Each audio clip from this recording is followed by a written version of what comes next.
Very good morning, evening to someone. So my name is Mallikarjun, as just now I was introduced. I've been working as an Android developer as well as trainer from last 4 years.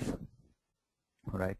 So today in this session, I'm going to just give a brief introduction about Android. Right.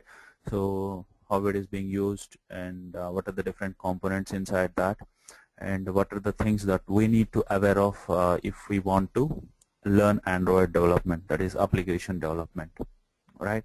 So the prerequisite to start with Android development is we should know the Java programming, the core Java programming. So at least we need to know about the fundamentals of Java programming, and if not, we should know at least any of the object-oriented programming languages. It can be anything other than Java. It can be C#, right? It can be, Objective-C, right? Or C++ at least. So like this, if we know at least one of the object-oriented programming languages, so that will be easy, because Java is resembling other object-oriented programming languages, so we can easily get into the Java as well as Android, right? So let us start with our agenda, that is the content what we are going to discuss now.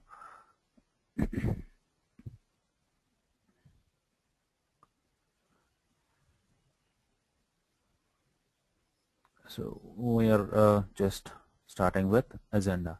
So the first concept that I'm going to cover is what exactly Android is, right? So as we are talking about Android and Android every here and there, so what exactly Android is, we'll see now. And after that we'll see what are the different advantages of Android, as there are so many operating systems for so many softwares which are like Android. So what is the advantages, what is the main concept behind Android to make it very popular, right? So we'll see the list of advantages, and we have some features that are the facilities that are being provided by Android, right? So we'll see them. And next we have some basic architecture of Android, like how it is, how it looks inside. Generally we say Android means we'll see the phone or the tablet screen and we can start using it or start operating it. But apart from that, as a programmer, we should know the internal architecture of Android, right? So we are going to have a look at that. And next to architecture, we have some fundamental components of an Android application. In simple, those are called application fundamentals. We have 4 in number, and why these are called application fundamentals, we'll look at that, right? And next we have tools. Every software, it is not only with Android. When you are developing a simple software, it can be of any type, so we need to have some basic tools, right? So we'll see what are the different tools which are in Android, right? And next we'll see the softwares required, that is the basic environment setup for Android development, right? So these are the things we're going to cover. So let's start with the Android. So what exactly Android is? So Android is, in simple, as an operating system, right? So we know the operating system, right? So all of we are using the computers, so we know the meaning of operating system. So as a recap, I can say it is an interface between the user and the device, right? So here device can be anything. It can be mobile, it can be tablet, right? We can say machines also, we can say computers, all right? So anything. This is an operating system, is an interface between user and the device, right? So that is in general, right? So when we talk in developer perspective, right, it is a software stack, right? So generally it is an operating system. After that, when we start digging into it, what we have to say, Android is a stack of softwares, right? So we know stack, right? Nothing but a group. So here Android is a group of softwares, right? So what exactly that group contains, right? So what exactly that group contains? So it contains the first one is operating system, all right? So we have seen operating system already, right? So operating system is nothing but a software. So this is one of the softwares that is from Android, and the second one is the basic apps, or we can say the default applications that are being shipped with the device itself. Let us say you bought a new Android mobile, right? So when you switch on that, you will get some default applications like messaging, right, browser, call log or calling application, right? All these are by default. You are not going to install them on your own, right? So those are nothing but default applications, and application is again a piece of software, right? So that is why we call them a part of this Android stack, software stack, right? So next to that we have another component from this stack is API, that is, application programmer interface.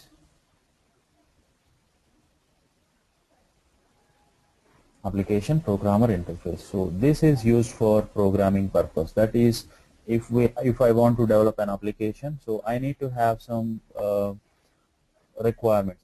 I need to have some provision to start with the programming. So this is the provision we have from Android stack. So it will provide an API, nothing but a group of packages and classes, right? So using those we can start developing applications that are being supported in Android, right? So these are the three contents in the software stack software stack from Android, right? So we have Android is an operating system, that is a basic definition, and after that we have a developer definition. We can say it is a stack of software which contains around three softwares. The first one is operating system, and the second one is the default applications, the group of default applications, and the third one we have API, application programmer interface, which is used to program with Android, that is Android programming we use it for, right? So that is our first point. And coming to the next one, the advantages, right? So as I said, there are a number of operating systems for mobiles and tablets, right? So right, so these are nothing but competitors for Android. So let us take iOS as one of the operating systems. iOS is not generally called Mac OS from Apple, right? And after that we have BlackBerry, right? We have Symbian from Nokia, right? We have Windows from Microsoft, we have Bada from Samsung. So like this we have so many operating systems for mobiles and tablets, right? This is general usage, mobiles and tablets. Apart from that, where Android can be used, any guess from participants? Where Android is being used as an operating system apart from mobiles and tablets? Any guess? You can just type in.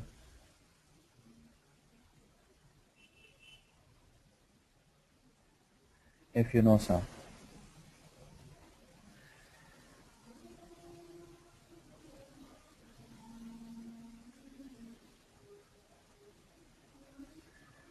Okay, so fine, I'll let you know. Android can be used in TVs. I think you might have heard about this one, Android televisions, smart TVs. And apart from this we have cameras, digital cameras, in which Android is being used as an operating system, right? So like this it can be used in different types of devices. So these have some advantages, that is, these advantages will make Android very popular than other operating systems for smartphones and tablets, right? So see here, what is the first advantage? It is open source framework, right? So when we say open source, right, so open source is nothing but, as Android is a software, right, so the source code, that is the code written for developing that particular software, will be made available for external world, right? That is, anyone can see the implementation of Android, right? That is, you will be given the source code of Android, And if you have any new thoughts, right, for example, let us assume there is no Bluetooth feature in Android, right? So you have invented the Bluetooth feature, so you want to merge it to the Android software. So then you can write some code for handling Bluetooth features, and you can include that software, piece of software, into actual Android source code with the permission of the owner, right? You have that freedom. So that is what open source. And apart from that, if it is an open source software, that will be available for free of cost for learning and development, right? If you want to learn Android, you can directly go to their website and you can download it for free of cost. And even for developing also, you can start developing applications without paying a single NP, right? So that is the advantage with open source, and Android is having that advantage, right? And hardware support, right? So now if you want to if you decide to buy an Apple device, right, so you will have the devices, which are using Mac OS or iOS only from Apple. You will not get any other device which is from a different vendor other than Apple, right? But whereas in Android, if you decide to buy a new Android mobile phone and go to a store, mobile store, so there you can find n number of vendors who are manufacturing devices which are supported by Android, right? So let us take, you have LG, you have Motorola, you have HTC, right? You have Lenovo. Like this, you have so many vendors, hardware vendors, who are manufacturing Android devices, right? So you have huge hardware support, right? So that is one of the advantages it has. And low budget. Yes, as there are n number of vendors, anyway the competition will be there between them or among them, right? So they will try to uh, provide these devices for low cost, of course with some limited features, right? So as if you decide to buy a new Apple phone or BlackBerry, right, you have to spend at least 6 to 10,000 and Indian rupees, right? Whereas for Android phone, if you have, if you want to buy an Android phone, right, smartphone, you need to spend at least only 3,000 Indian rupees, right? So it is in low budget, right? Let us assume how many people can afford the devices with high cost, right? That is, which are costly. That is not possible in every, it is not possible everywhere. Let us take the example of India, right? So many people are are using the smartphones of Android, right? But all of them are not able to afford very huge cost. So in such locations or areas, I can say, we can see the low budget kind of thing, right, which is being which is making the smartphone available for everyone, right? And next one, applications. Yes, I bought a new Android phone. So what next? So we need to have some applications to use the smartphone up to the extent, right, up to max extent. That is, I want to play some games. I want to I want to do my personal banking transactions. So like this, you have n number of requirements. So for each requirement, you have n plus 1 applications, I can say, or you can say n into n applications which are available from Play Store. That is Google Play, which is the application store or market for Android, right? Now, as per my knowledge, there are around 8 lakhs of applications, 7 to 8 lakhs of applications there in uh, Google Play Store, and most of them are for free of cost. You can download it for free, and the only thing is your device need to support those applications. For example, if the application is using Bluetooth, your device must have Bluetooth feature. So like this, only thing is your device must support those applications, so you can download them for free of cost and start making use, right? After that, freedom for new applications. As I said, it is an open source, the first point. So it is for free of cost for learning and developing. right? For that reason, you have a lot of freedom for developing new applications. Let us assume your voice is fluctuating sometimes. Is it clear now to everyone, or any problem in listening to my voice? Just type in if you have any issues in getting my voice.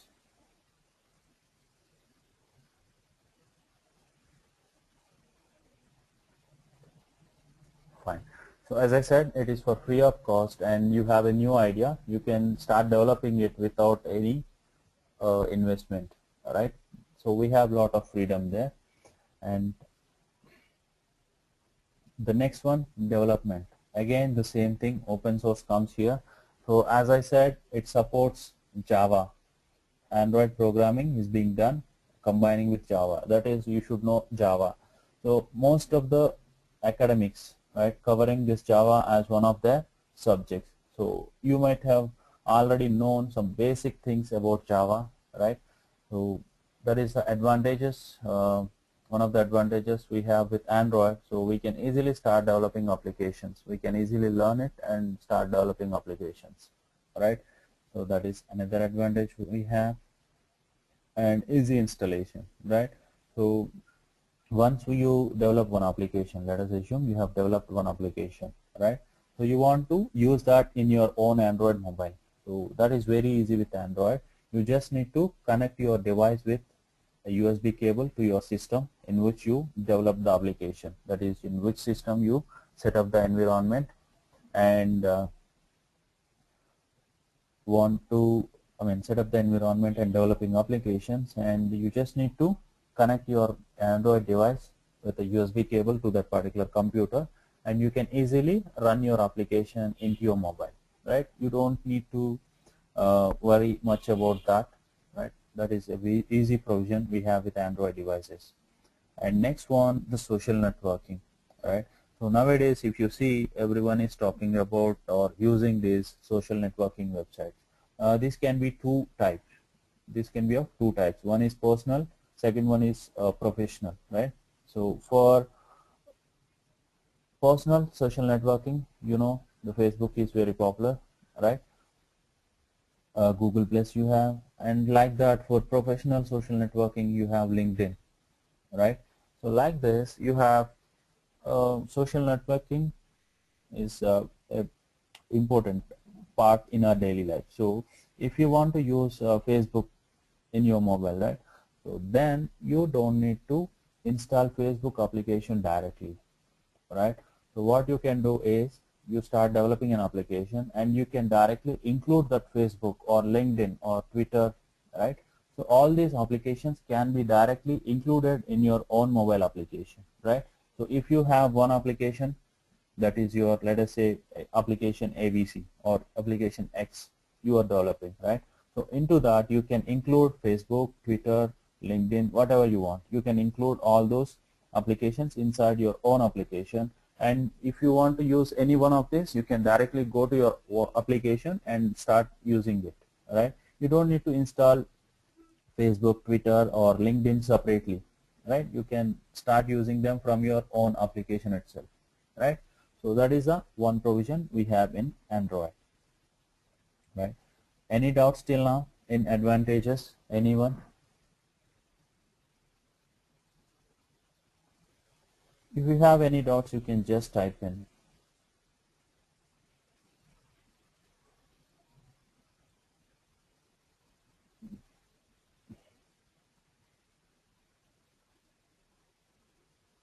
Okay, fine. Thanks for that. And next thing we are going to see and look at is features, right? So that is there are some properties which are being executed by Android, we can say features, right? So what are the uses we can say with Android, right? So these are the uses. The first one is Dalvik Virtual Machine, right? In simple, it is called DVM. So that is again from programmer perspective, right? So using this Dalvik Virtual Machine, right? So the Android system will compile the code that is developed by us as part of an application, right? So DVM will execute the code which we write as part of an application development, right?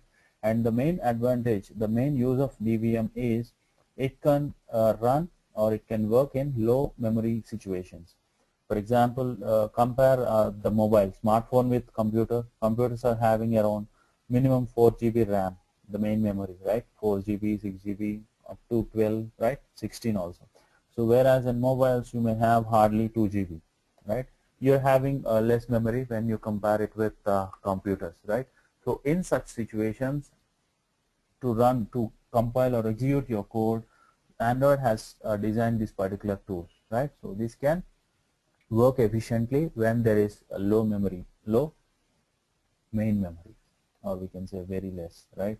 And next one, integrated browser, right? This is the one of the features that is from Android. So when you install Windows as an operating system in your computer, Internet Explorer is the default browser, right?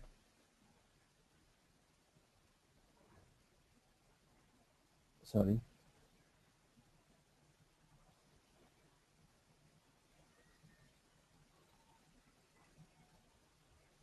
Integrated. So Internet Explorer is the default browser when you install your Windows operating system in a computer, right? So like that, we have a default browser in Android also. Previously it was called browser. You have a globe kind of symbol, right? So whereas now you are getting Chrome as a default browser in Android phones or tablets, right? So you have a default browser to browse through the web. Any website can be, right? And next one, optimized graphics. So Android support all the formats of graphics. You have 2D, 3D graphic styles, right? So Android has a provision, right? It will support all the graphics, different types of graphics, right? The next one, SQLite. Again, comes to a developer perspective, right? Generally, in an application, how we save our data in the form of some table, right? So the table we call, the arrangement we call as a database, right? Inside a database, we create tables and we'll store all our application related data in the tables, right? So for that database maintenance in Android, we have a feature or we have a support called SQLite, right? It is similar to other database management systems like Oracle, right? MySQL, or we have SQL Server kind of thing. So it is similar to that, and this is also used for the same purpose like maintaining the database in Android, right? And next one, we have media support, right? When I say media, right, so media can be of any of these three things. First one is images. Images is one type of media, I can say, right? And next one, we have audio, right? And after that, we have video also, right? So images, we know different formats of images, right? So the best thing, PNG, JPG or JPEG, or we have TIFF, we have GIF, right? So like this, Android supports different formats of images, right? So next one, audio, we know, right? Something like AVI, MP3, right? So like this, we have different formats of audio files, right? MP3, AVI, and we have WMV kind of thing, right? So it supports every format of audio almost, right? So the same thing works for video also, right? So what are the different formats of video we have? Again, same, MP3, MP4, right? MPEG, I think. So like this, we have a number of video formats which are being supported by Android, right? So as part of media, we can see these three: images of different types, audio of different types, and different types of video as well as part of media. So Android will support all these media formats, right? And next thing, you have GSM technology. So GSM technology, nothing but it is a provision or support for SIM card, right? SIM card is used nothing for calling purpose, communication, right? So GSM is being supported by Android right? And this is purely hardware dependent, right? So it depends on the device whether it is, whether it has to support GSM or not, right? For example, if you take initial versions of Google Nexus tablet, it doesn't have a SIM slot. That means it doesn't support calling facility, right? So it is purely hardware dependent. If you talk about smartphone, yes, as it is being a phone, it has to support a SIM card, right? So that means it is having GSM technology. So it is purely hardware dependent, right? And next one, other communication channels. We have Bluetooth, we have 3G and Wi-Fi. And again, all these three features are hardware dependent, right?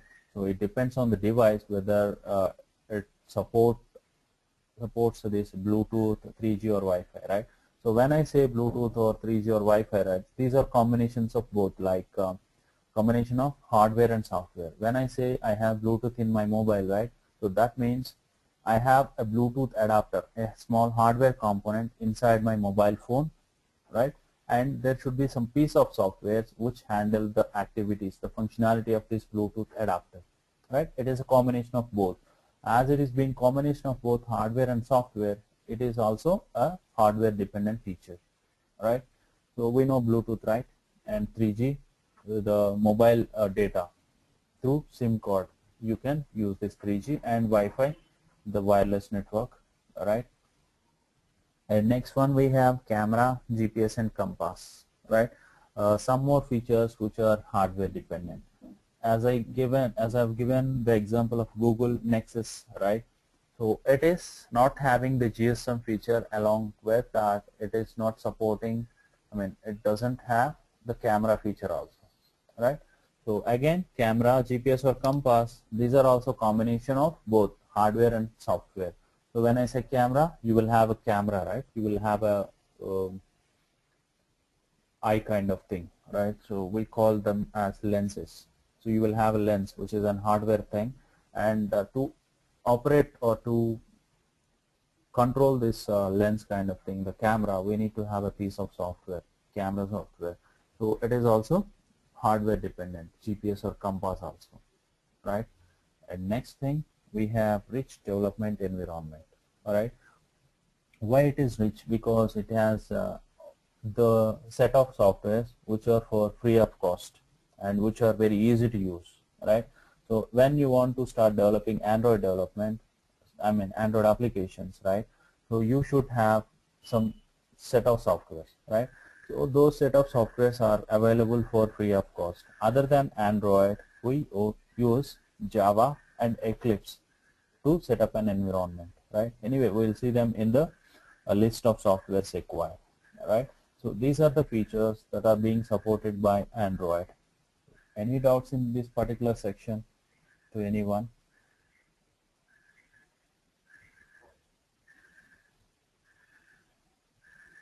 Anyone, you can type in.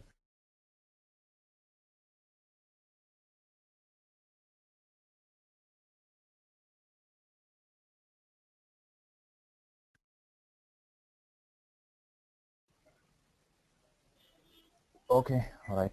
I'll move ahead with the next section. Yeah, someone wants to ask something?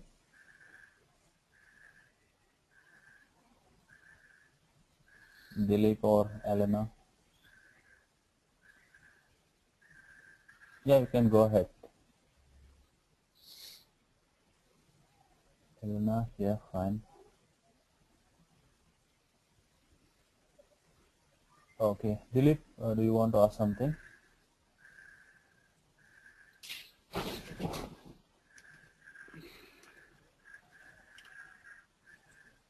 Okay, fine. Can you mute yourself so that we'll not have any disturbance in the session? Mute yourself, Dilip, Elena. Yeah, okay, fine. Okay. Now I said we have some internal architecture. As I said, as a developer, we should know this one, right? So the internal architecture of Android, right?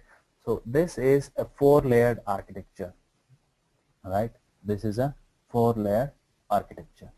So the first layer contains all the applications, right? The first layer contains all the applications. So this is the layer we can say through which the user will interact with the device, right? So this is nothing but our home screen or the screen of the device where we'll get all the applications and we start using the or start interacting with the device, right? So in this one we have all the applications. See here we have home button, we have contacts is an application, we have phone as an application, we have browser. So like this we have all the applications in the first layer, right? So in the second layer we have something called application framework, right? So why it is used and how it is being used in Android for performing different functionalities. Let us suppose I have selected one application called phone, right? I have selected an application phone, right? So what will happen when I click that phone application? So I am giving some command like start this phone application, right? So what will happen? The command will be given to some respective application handler in the second layer, application framework, right? So now when I select phone application, the command will go to the respective manager. See here we have telephony manager, right? So the now command will be given to the telephony manager. So what it has to do now? What is the fastest screen when you select a phone application will be shown? The fastest screen is something like the dialing pad kind of thing, or you will have some call logging, right? So that will be displayed by the telephony manager. And how that screen is being displayed, right? So now the telephony manager will do something here. This telephony manager will interact with the libraries layer, the next layer, right? So now the telephony manager will interact with the libraries and it will take the required libraries, right? Say for example we have something like some library which is related to telephony manager, right? It will pick up the particular library which is related to the telephony manager, and it will give that library to this Android runtime, right? So what Android runtime will do is it will take those libraries and it will compile with the help of DVM. I said we have a tool called Dalvik Virtual Machine, right? So it will compile those required libraries using this Dalvik Virtual Machine, and after compiling and executing that, it will get some output, right? So that output will be given back to the telephony manager. That is, this is the component which has given the command, right, to compile these libraries. So it will give the libraries to the Android runtime, and this runtime will compile and execute that code. Execute that code and will produce some output, and that output will be given back to the telephony manager. All right. So now this telephony manager will give that output to the application screen, that is the user interface. All right. So this is how these three layers will interact, right? What is the first step? The user will select an application, right? So let us say phone. So when the application is selected, the command will be given to respective application manager in the second layer, that is application framework, right? So when it is phone, the respective manager is telephony manager. So it will give some command to the telephony manager. So what telephony manager will do? It will collect all the libraries required which are present in third layer, right? It will be in third layer. It will collect those libraries which are required and will be giving them to Android runtime, right? So this runtime will compile and execute the code using Dalvik Virtual Machine and will produce some output, right? So that output will be given back to telephony manager, and this telephony manager will give the output to the user, or you can say the first layer, right? So this is the architecture which is the internal architecture of Android, right? And in the fourth layer we have the Linux kernel is running, right? So Linux kernel is nothing but a operating system, already Linux, right? So from Linux some part is being extracted which is needed for Android, and that is being placed in the core layer, right? See here, along with Linux kernel we have all the core softwares. display driver, camera driver, or you can say audio, or you can say keypad. So all these drivers are nothing but core softwares. If I want to use my mobile, right, I want to type something, then I need to use keyboard. So you will have keyboard driver. I want to listen to some music, right? So you will have audio drivers. I have Wi-Fi drivers also to connect with the Wi-Fi network. So like this, in the core layer, all the basic softwares will be present, and along with the Linux kernel, that is in the fourth layer, I can say. So this is the internal architecture of an Android operating system. Any of these are called fundamental components, means without using one of these four components, we can't develop a single Android application, right? We have four fundamental components in Android, and without using them, one of them, we can't develop a single Android application. So that is why those four are called, fundamental components in Android, or simply we can say application fundamentals, right? So let us discuss about each one of them in brief, right? The first one is activity, right? So activity means, in simple, it is a single screen in Android, right?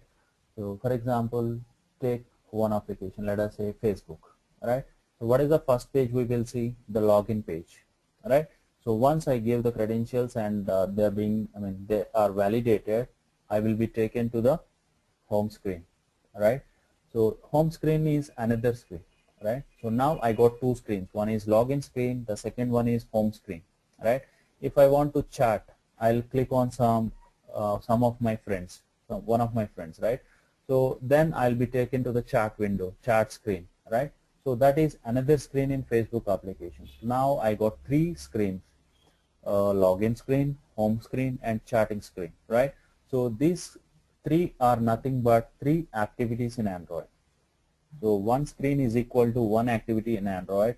So number of screens is equal to number of activities that we have in our application, right? So one activity is nothing but a one independent screen, right? And next one we have service, right? We have service. So service is nothing but some kind of background process, right?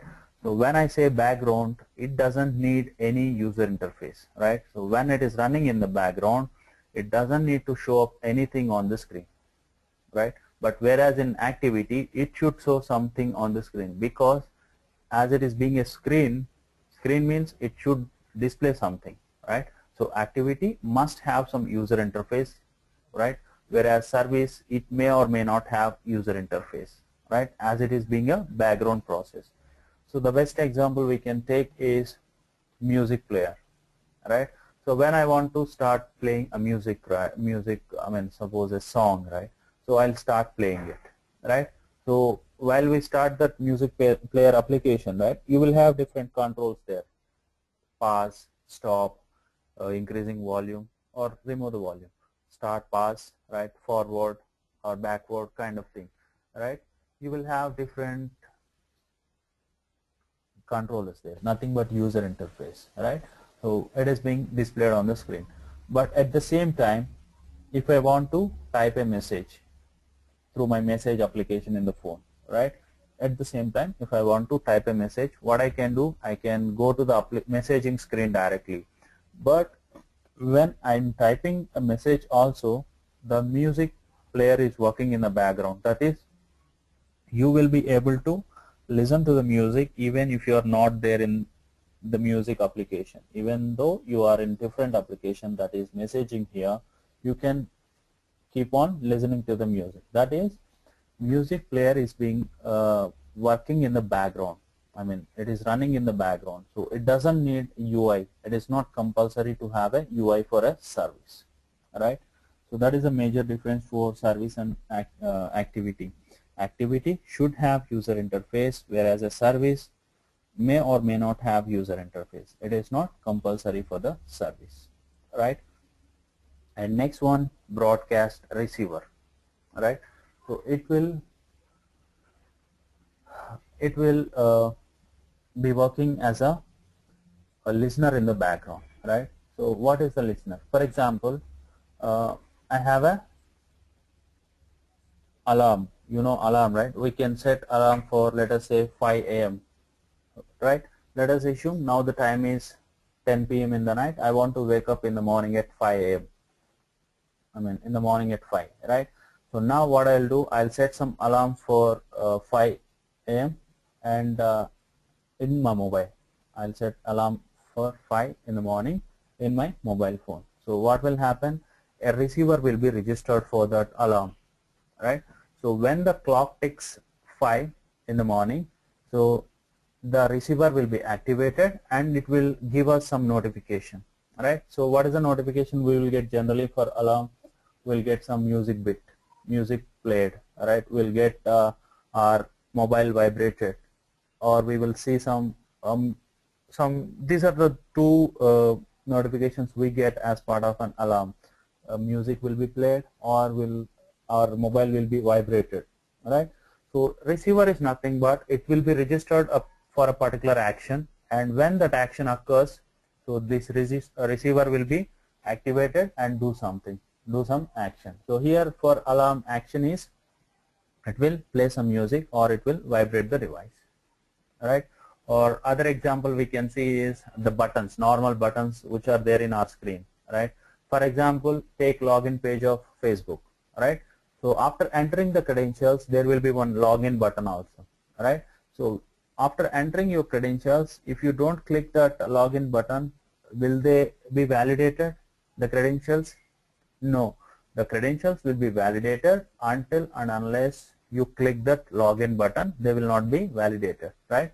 So now a button will be keep on listening. Login button will keep on listening for the click event, right? So once you click that, it will start validating your credentials. Nothing but it will start doing something, right? So listener, it is simply a listener in the background, right? After that, you have content provider. You have content provider. If you observe the name itself, it is something like self-explanatory. Content is nothing but data in Android or any software. Generally, content is nothing but data, right? So these are data providers, right? So using content providers in Android, we can share the data between multiple applications in Android, right? Provided with some permissions, right? The best example is contacts, right?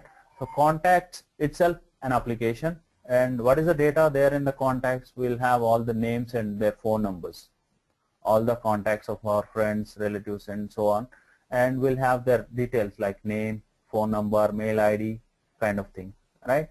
So this data can be shared with other applications also. For example, in my application, my own application, if I want to display or if I want to access the contacts information, yes, I can do. Using that, I can display all the contacts in my own application, right? So that is the data. Data is nothing but the contacts information is being shared between more than one application, right?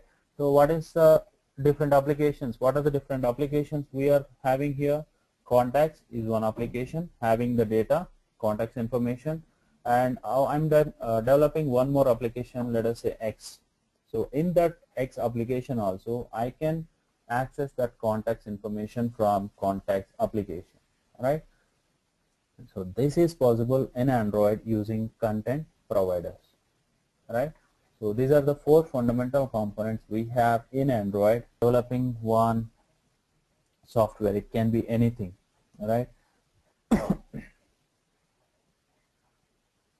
We need to have some basic set of tools, right? So the first tool we use it we use it for development, the first tool, right? For any software, you need to have a tool for developing, right? So that is what we have in Android. So for developing Android applications, we need to have a tool called ADT, Android Development Tool, right? So that is what we use for start developing applications for Android, right? ADT stands for Android Development Tool, right? And next one, after developing, what we have to do, we have to test our applications, right? That is, we need to have some phone kind of thing because it is a mobile application, right? So now we have to test the application. So for that purpose, we have a tool called AVD, right? So every developer may not be having this Android phone or tablet, right? So for that purpose, Android is providing a virtual device, virtual phone, right? So that is what we have for testing in Android, and AVD stands for Android Virtual Device, right? So it's a virtual kind of thing, right? So it doesn't support hardware dependent features. It doesn't support Bluetooth, it doesn't support camera, it doesn't support GPS. So like this, it doesn't support any hardware dependent features because it's a virtual device, right? And after testing, let us suppose I got an error, I got some problem in the application. So for locating the problem or errors, we need to have some log kind of thing, right? For logging, we have something like logcat, right? So logging or locating errors is nothing but debugging, right? For debugging purpose, we have logcat in Android, right? So these are the basic tools that are needed for any software development, right? For developing, we need some development tool in Android, that is ADT, Android Development Tool. And for testing, after completion of development, we need to test the application. So for that, we have AVD, Android Virtual Device. And next to that, if I have some errors, I want to debug the application, I have a provision called logcat, which can be used for logging purpose, right? And next to this one, we have another section, the softwares required for Android setup, environment setup, right? The first thing, we need to have Java 1.5 or higher versions to that, right? So we have to install that first, and if you install Java properly, then only you can start Eclipse. So here Eclipse is nothing but the IDE, Integrated Development Environment, which is a useful tool for beginners, especially with new softwares. Alright, so it will give us some support in start developing or start coding with Android or any new software, any IDE. This is the use, right? So here for Android, we generally use Eclipse, right? And apart from these two, we need Android SDK, which is a default one because we are developing Android based application. So we need to have Android SDK, Software Development Kit, right?